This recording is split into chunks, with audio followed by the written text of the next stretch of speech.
Did you know the book of Esther never once mentions the name of God? And yet, his hand is everywhere in the story. Hidden, but powerful.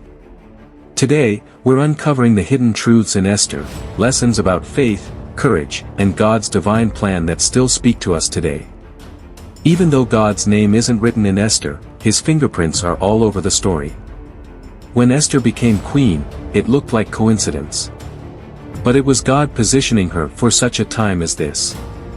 Sometimes we don't see God working, but Esther reminds us that silence doesn't mean absence. Esther was an orphan, a young Jewish woman living in exile. Yet God used her to save a nation. This shows us, God doesn't only use kings, prophets, or warriors. He uses ordinary people with willing hearts. If he could use Esther, he can use you in your family, school, workplace, or community.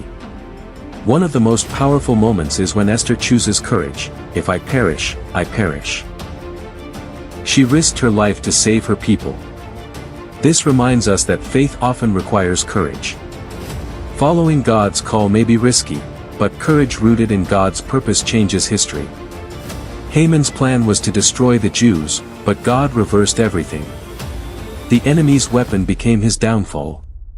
The hidden truth here is that no plan of the enemy can succeed against God's people. What the enemy means for harm, God can use for good. So what do the hidden truths of Esther teach us? That God is working even when you don't see him. That he can use ordinary people for extraordinary purposes. That courage rooted in faith can change lives. And that God's plan will always prevail. Maybe you're in a season where you can't see God. Remember Esther, even in silence, he is still moving. And maybe, just maybe, you are in your situation for such a time as this.